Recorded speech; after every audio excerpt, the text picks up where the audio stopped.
The risk is that the welfare state we have and the workers' rights we have would be abolished, because with the argument, if everybody has a UBI, you don't need it. You are on the same height of eyes with the employers. You don't need any more regulation. Everything is voluntarily, and that doesn't work, I think, in capitalism. You need unions, you need regulation, you need collective bargaining if you really want to get the workers' interests enforced.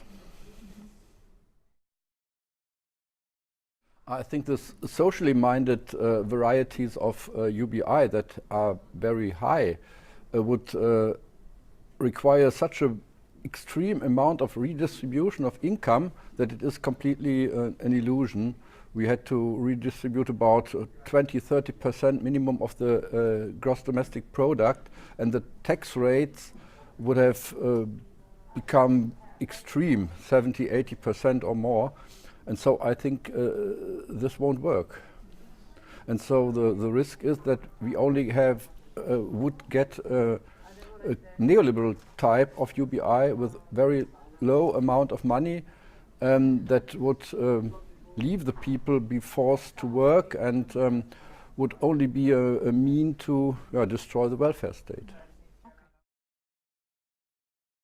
In my view, the UBI is unlikely to have a significant impact on poverty because on the one hand, the proposals that have been put forward focus really on the adult population, but the majority of people in extreme poverty in low and middle income countries are children. Secondly, in countries with very high inequality and high levels of poverty, the view that you are going to provide public transfers to everyone in society is difficult to justify with the range of inequalities that you have, entrenched inequalities. The third thing is that low and middle income countries do not have progressive forms of taxation. On the contrary, most of them rely on either natural resources or consumption taxes to finance the activities of government. So effectively transferring income from taxation to the general population might actually be regressive rather than progressive. There are, of course, issues of capacity in terms of how to do that are kind of relevant too. Take, for example, the issue of registration. Many countries do not have full registration. In countries like India, for example, only very recently they have introduced personal identification. I think the universal child benefit might be a better option for two reasons, because it will help to reduce poverty in two ways. First of all, it will help to improve the living conditions and the consumption of children and of families with children, which might also benefit other members of the household. But to my mind, one of the main factors behind poverty in low and middle income countries is the lack of productive capacity. The fact that children don't finish primary school, they don't finish secondary school, that they leave school early, and they join the labor market much earlier than they should, and they can only find work in informal employment. So you have a process by which poverty becomes recreated from one generation to the next one. So a universal child benefit will have the additional advantage that it would improve the education and healthcare and therefore the future productivity of children. First of all, you need the political will to implement a UBI. At the moment, there is a lack of political will right across the political spectrum to go forward with it. So that is the first crucial element. The second crucial element, of course, is you need the financing and the money. And it's pretty clear that you're going to need some additional money in addition to existing welfare benefits, maybe taking out housing benefit, maybe taking out disability benefits. And so you're going to need the financing. And the third thing is you're going to need to have a program for implementation. And as we've seen with the debacle over universal credit, you've got to have a very clear way that you're going to do it, which makes sure that people aren't suffering, aren't falling out, aren't losing out from it. You need the absolute cast iron guarantee, so you need a good pilot program to make it happen. I think one of my big issues with a lot of the incarnations of UBI that are being put forward at the moment is that it is a very, very small amount of money that most people are currently talking about. It's similar to the benefit system. And I think one of the issues then is that if we then say to people, you will have a basic income, if you want more, you can top it up. It means that things like childcare, it means that things like looking after your older relatives will fall to that.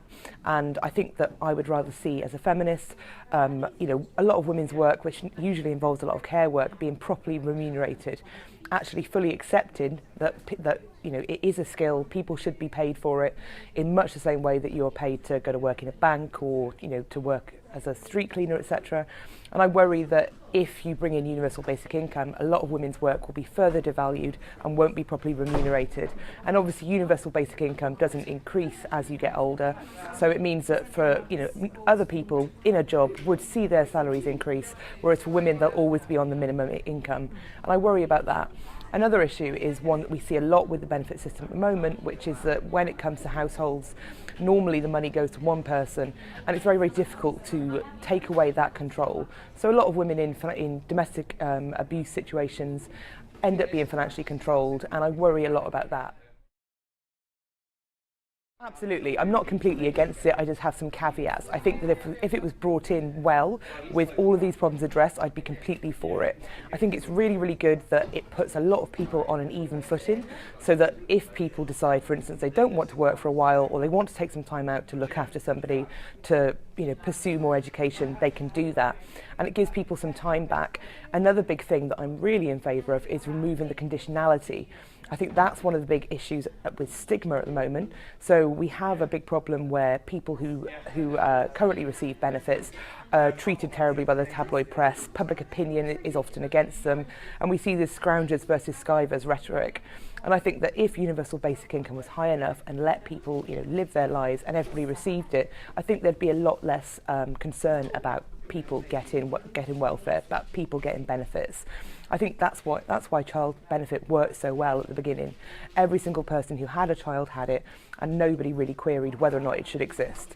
And then when you bring in the conditionality, as the Conservatives did a few years ago, people started querying, you know, whether or not people should get child benefit for as many children as they wanted, and that's why we've now brought in a 2-child benefit cap, which disproportionately affects poorer people and poorer children.